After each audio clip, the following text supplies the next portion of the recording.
며칠 전에 초대 문화부 장관을 지내신 이 시대 최고의 지성이라고 하는 이어령 선생께서 돌아가셨다는 부고를 보았습니다. 선생은 다방면에서 큰 영향력을 행사하셨던 분이지만 따님의 실현을 통해서 지성의 세계에서 영성의 세계라는 높은 문지방을 넘어오셔서 기독교계 안에서도 큰 영향력을 끼치신 분이십니다. 이어령 선생의 따님은 이어령 선생보다 10년 먼저 하나님의 부르심을 받았습니다. 그 아픔과 슬픔을 어떻게 표현할 수가 없는 것이죠. 그 마음을 담아서 작년에 출간한 책이 딸에게 보내는 굿나잇 키스라는 책입니다. 이 책 제목에는 사연이 좀 있습니다. 서재에서 한창 글쓰기에 집중하고 있을 때 딸 미나, 이 따님이 미나라는 이름을 가지고 있는데 미나가 굿나잇 인사를 하러 들어옵니다. 딸에게 그 시간은 단순히 형식적인 인사하는 시간이 아니었겠죠. 보고 싶은 아빠의 얼굴을 보고 또 아빠도 안아보고 또 새로 산 잠옷도 자랑하는, 그래서 아빠의 추억 한 자락 만들어가는 그런 시간이었을 겁니다. 그런데 선생은 너무나 바쁘고 분주했던 나머지 등 뒤로 손 한번 들어 올리고서 굿나잇 하고서 말았던 것이죠. 그렇게 성의 없이 인사만 할 뿐이었습니다. 딸은 그렇게 쭈뼛쭈뼛 방을 나갔습니다. 그런데 한참 후에 선생은 딸이 어느 인터뷰 했던 기사를 보게 되었습니다. 어렸을 적 퇴근해 돌아온 아버지의 팔에 매달렸을 때 아빠 밥 좀 먹자며 밀쳐냈던 그런 적이 있다는 것이죠. 그리고 또 원고 마감이라며 애 좀 데리고 나가라고 엄마에게 소리쳤던 적도 있다고 합니다. 그때는 아빠가 자기를 사랑하지 않는다라고 생각했지만 아버지의 사랑의 방법이 표현이 나와는 달랐을 뿐이다라고 아버지를 두둔하는 그런 기사를 본 적이 있는 것이죠. 선생은 아마 그때로 돌아가서 그 순간을 고칠 수만 있다고 한다면 그렇게 하고 싶었을 거예요. 그런데 그럴 수가 없지 않습니까? 우리는 지난 시간에 그럴 수 없기 때문에 지금부터가 중요하다, 앞으로 잘하면 된다, 이렇게 말씀을 드렸죠. 그런데 선생에게는 이미 딸이 이 세상에 없기 때문에 앞으로 잘할 수도 없는 상황이 되어버렸습니다. 그러니 그저 딸의 믿음을 따라서 하나님을 의지할 뿐, 지금부터 잘할 수 없는 노릇입니다. 자, 선생은 그 아쉬운 마음을 담아서 먼저 하나님 품에 안긴 딸에게 편지를 보냅니다. 나에게 만일 30초의 그 시간이 주어진다면 딱 한 번만이라도 좋으니 낡은 비디오 테이프를 되감듯이 그때로 돌아가자. 나는 그때처럼 글을 쓸 것이고 너는 엄마가 사준 레이스 달린 하얀 잠옷을 입거라. 그리고 아주 힘차게 서재문을 열고 아빠 굿나잇 하고 외치는 거다. 약속한다. 이번에는 머뭇거리며 서 있지 않아도 돼. 나는 글 쓰던 펜을 내려놓고 일담한 책을 덮고 두 팔을 활짝 편다. 굿나잇 미나야.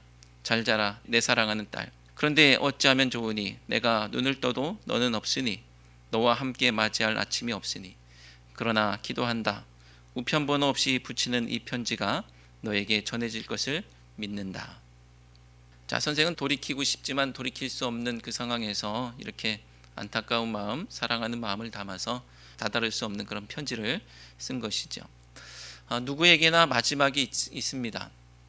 하지만 우리는 마지막이 가까이 왔다는 것을 알았다면 그러지 않았을 삶을 살지요. 영원히 살 것처럼 기회가 많이 있는 것처럼 그렇게 삽니다. 그렇게 후회만 쌓여가고 우리의 삶은 돌이킬 수가 없지요. 하지만 베드로 사도는 오늘 본문 7절 말씀을 통해서 분명히 이렇게 말씀하고 있습니다. 만물의 마지막이 가까이 왔으니 그러므로. 만물의 마지막이 가까이 왔으니 그러므로. 자, 이 말씀 속에서 우리는 사도의 그 다급한 마음을 엿볼 수가 있고요. 정말 중요한 것이 무엇인가를 꺼내놓고 너희들에게 가르치기를 원한다라는 어떤 비장한 마음을 느낄 수가 있습니다.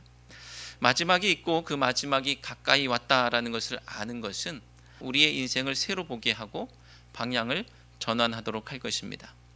마지막이 되면 정말 중요한 것이 무엇인지가 선명해지는 것이죠.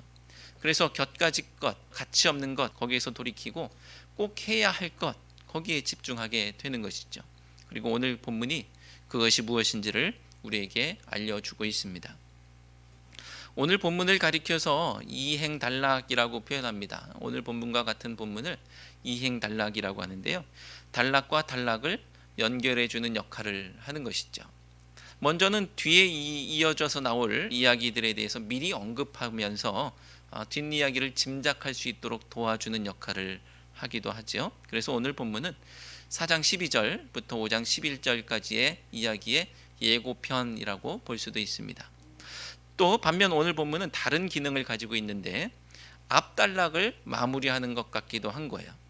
뒷단락을 열어주는 본문이기도 하지만 앞단락을 마무리하는 그런 본문인 것입니다. 11절 맨 마지막 말씀 끝에 보면 그에게 영광과 권능이 세세에 무궁하도록 있느니라 아멘 이런 말씀이 있기 때문입니다.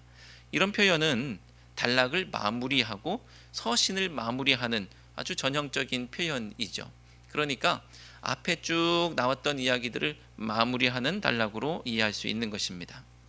특히나 2장 12절 말씀과 4장 11절 말씀에는 매우 유사한 표현이 나오는데 그래서 그 사이에 있는 말씀, 즉 2장 13절부터 이어지는 오늘 본문 바로 앞에 있는 4장 6절까지의 이 이야기를 앞뒤에서 따옴표처럼 묶어주는 듯한 느낌을 받을 수가 있는 것이죠. 여기까지가 한 단락이다라고 앞뒤에서 묶어주는, 자, 그 표현이 어떤 것인지 화면에 나오는 것처럼 2장 12절에서는 하나님께 영광을 돌리게 하려 함이라 라는 말씀이 있고 4장 11절에는 하나님이 영광을 받으시게 하려 함이니 라는 말씀이 있습니다. 자, 그런데 가만히 보니까 이 두 말씀에서 이 화면에는 나타나 있지 않지만 그 본문 앞뒤에 있는 말씀을 통해서 알 수 있는 것은 하나님께 영광을 올려드리는 주체가 다르다는 것을 알 수가 있어요. 2장 12절에서 하나님께 영광 올려드리는 주체는 누구냐면요, 성도들이 악을 행한다라고 비방하고 있는 그 사람들, 그들이 하나님께 영광을 올려드리게 해야 한다라는 그런 말씀이고요. 4장 11절에서 말씀하는 주체는 누구냐면 성도로 말미암아서 영광을 받으셔야 한다는, 이 성도가 하나님께 영광을 올려드리는 주체가 되는 것으로 나오는 것을 보게 됩니다. 이렇듯 두 본문은 하나님께 영광 올린다라는 비슷한 내용을 담고 있지만 그 주체가 이 세상에 비방하는 자, 그리고 성도가 하나님께 영광 올린다라는 좀 다른 모습도 담고 있는 것이죠. 그런 차원에서 2장 11절부터 4장 6절까지의 말씀과 오늘 본문, 그러니까 오늘 본문 이전에 있는 그 말씀과 오늘 본문은 대비를 이루고 있는 것을 볼 수가 있습니다.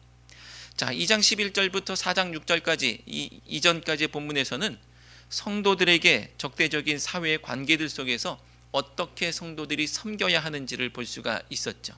성도들이 섬겨야 하는데, 하나님의 아름다운 덕을 선포하기 위해서 뭔가 해야 하는데 그 섬김의 대상이 이 세상의 제도, 인간의 제도들, 또 왕 또는 총독 등 국가의 위정자들에 대해서 섬기고요.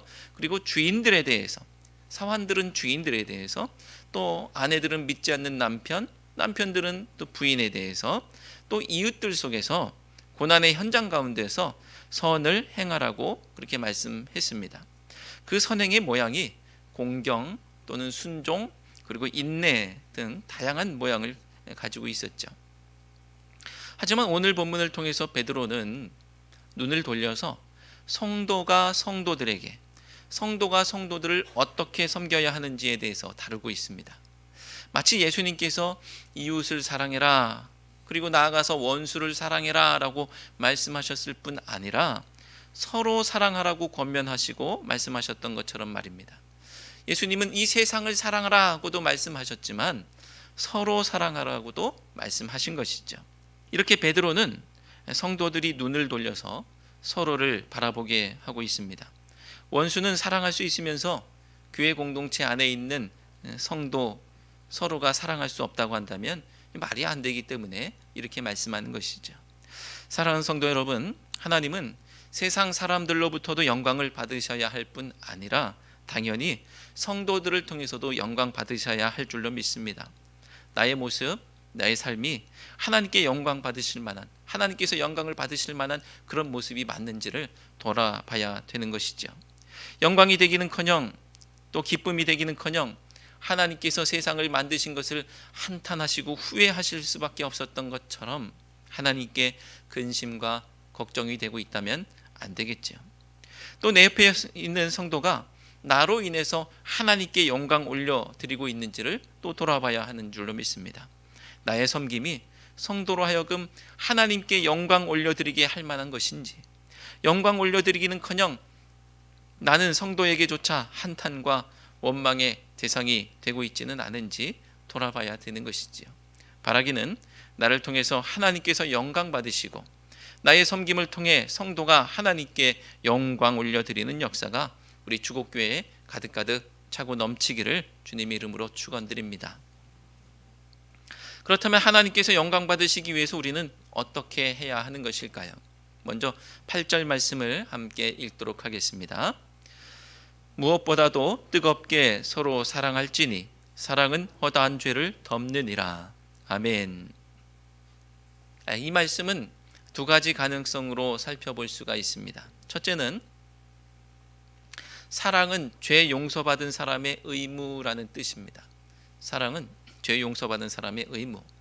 용서받았으니 사랑하라라는 것이죠.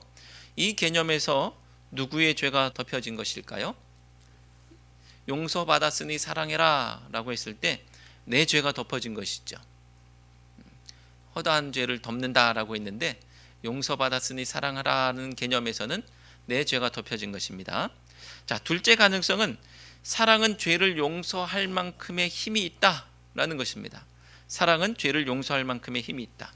정말 사랑하면 죄를 용서할 수 있다라는 것이죠. 내가 정말 사랑하면 죄를 용서할 수 있다. 이 개념에서는 누구의 죄가 덮여지나요? 내가 누구를 사랑해야 되는데 그 사랑으로 그 사람의 죄를 덮는 것이죠. 첫 번째 개념에서는 내 죄가 덮여지고 두 번째 개념에서는 상대방의 죄가 덮인 것이죠. 저는 이 시간 두 번째 가능성을 더 강조하고 싶습니다. 우리가 누군가를 정말로 사랑하면 그 사랑의 힘으로 누군가의 죄를 용서할 수 있는 줄로 믿습니다. 그런데 나를 보면 사랑에는 누군가의 죄를 용서할 수 있는 또 덮을 수 있는 만큼의 힘이 있는 것 같지가 않죠. 사랑에는 힘이 있는 게 분명한데 내가 제대로 사랑하고 있지 못하기 때문에 그런 것일 겁니다. 그럼 8절 말씀을 이렇게 읽어보면 어떨까요? 8절 말씀이 이렇게 무엇보다도 뜨겁게 서로 사랑할지니 사랑은 허다한 죄를 덮는다라고 말씀하고 있는데 이렇게 한번 바꿔 읽어보겠습니다. 무엇보다도 허다한 죄를 덮을 수 있을 만큼 뜨겁게 사랑할지니.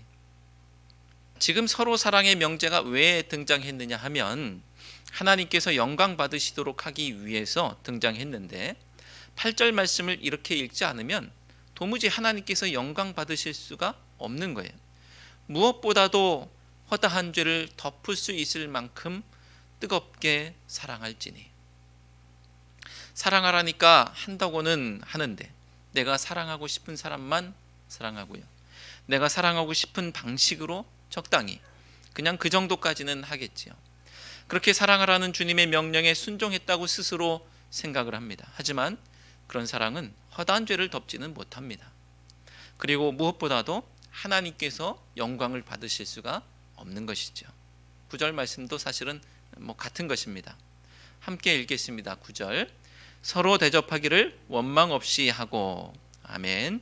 서로 대접하는 것, 이것은 서로 사랑하는 것입니다. 그런데 원망 없이 하라고 말씀하고 있죠. 이것도 두 가지 가능성이 있습니다. 하나는 내 대접이 다른 사람의 원망을 살 만한 것이 되어서는 안 되겠다라는 뜻이죠.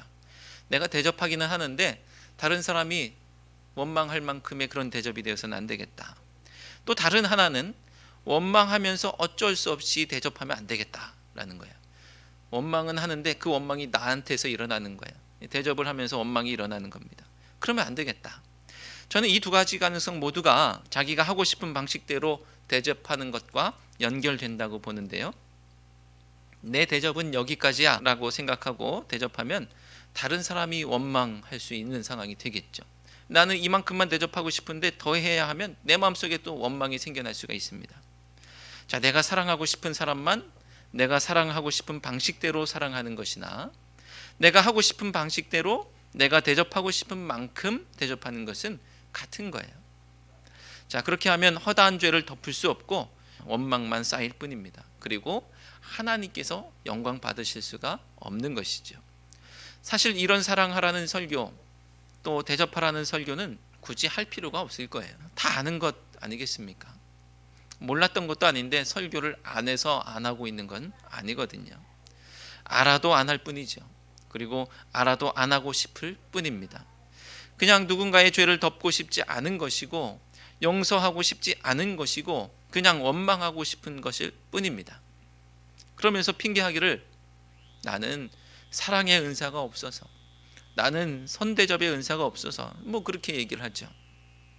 아니, 사랑과 대접이 은사 받은 사람의 전유물이라고 한다면 하나님께서 우리에게 사랑하라고 대접하라고 명령하시고 권면하시고 가르치실 이유가 없지요. 그냥 은사를 주시면 되는 것이죠. 하지만 그렇게 하지 않으시고 명령하고 권면하고 가르치셨다라는 것은 사랑과 대접이 은사가 있어야만 할 수 있는 것이 아니라는 거예요. 물론 사랑이라는 은사가 있는 것이 사실이지만 은사 없는 사람은 사랑 안 해도 되면 이 사랑의 은사가 없는 사람은 구원도 못 받는 것이고요, 제자도 못 되는 것이죠. 핑계할 수가 없습니다. 성도 간에 사랑하고 대접하는 일은 누구나 할 수 있는 일이고 누구나 해야 하는 일입니다. 10절에서는 은사 받은 사람이 할 수 있는 것을 따로 말씀하고 있는데 각각 은사를 받은 대로 하나님의 여러 가지 은혜를 맡은 선한 청지기 같이 서로 봉사하라라고 말씀하고 있어요. 봉사는 각각의 은사에 따라 해야 하는 것입니다. 물론 이것도 마찬가지로 은사 없으면 못하냐? 그건 아니죠. 할 수 있습니다. 나만 괴로울 뿐이고요, 다른 사람도 괴로울 뿐입니다. 음치에 박치를 찬양대에 세우면 오히려 하나님 영광 가릴 수 있는 것 아니겠습니까? 봉사하는 사람이나 듣는 사람이나 괴로울 수가 있겠죠. 물론 어떤 분들은 음이탈이 벌어졌을 때 오히려 은혜 받는 분도 계시다고는 하지만 이런 경우는 특별한 경우입니다.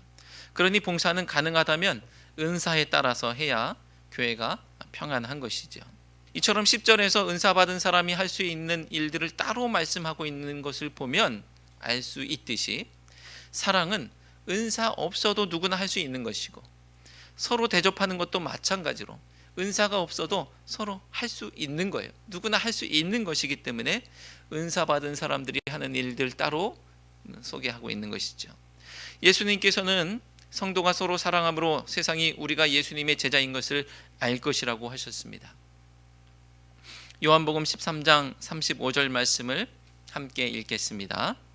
너희가 서로 사랑하면 이로써 모든 사람이 너희가 내 제자인 줄 알리라. 아멘. 그런데 예수님은 이 사랑을 은사로 주신 것이 아니라 계명으로 주셨어요.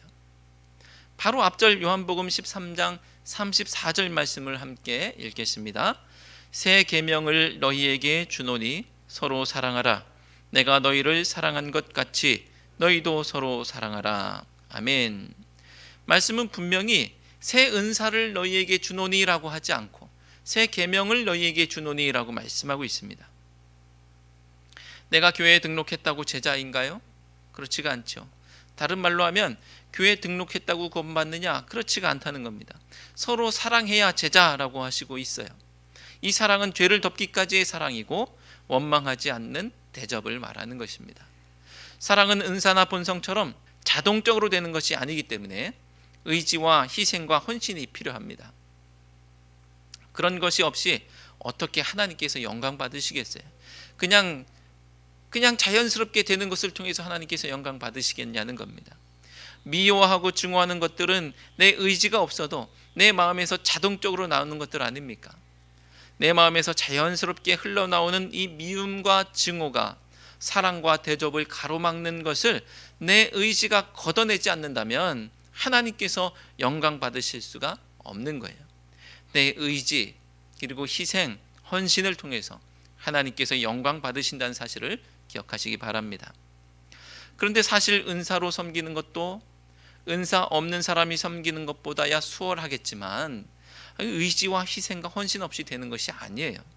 아무리 은사가 있다고 해도 자기의 것을 드려야 봉사할 수가 있는 것입니다. 그것이 시간이 됐건 열정이 됐건 희생이 됐건 은사가 있어도 그것들이 필요한 거예요. 11절 말씀에서는 은사로 섬기는 것에 대해서 고린도전서 12장이나 로마서 12장에서처럼 세분하게 자세하게 다루진 않고 있지만 그저 말과 관련된 은사와 육체로 섬기는 은사로 구분해서 다루고 있죠. 11절 상반절 말씀을 함께 읽겠습니다.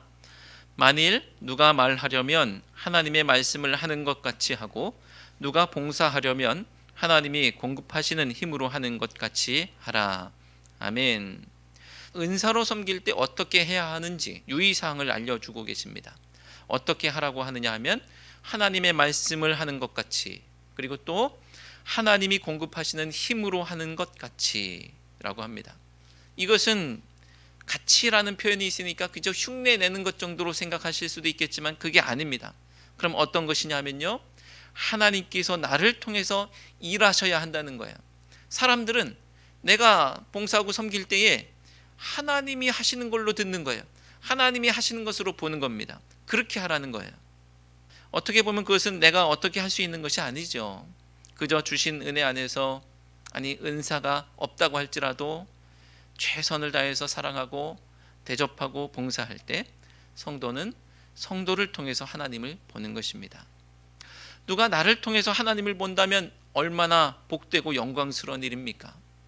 나의 섬김, 나의 사랑과 대접과 봉사가 하나님께 영광되는 놀라운 은혜도 감사하지만 내 섬김과 내 사랑과 대접과 봉사가 다른 성도로 하여금 나를 통해서 하나님을 보게 한다면 이 또한 얼마나 영광스럽고 놀라운 은혜입니까?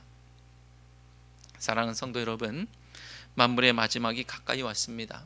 허다한 죄를 덮는 사랑을 통해서, 또 원망하지 않는 대접을 통해서, 헌신하는 봉사를 통해서 교회의 공동체가 하나 되고 하나님께서 영광 받으시기를 주님의 이름으로 축원드립니다. 아멘. 기도하시겠습니다.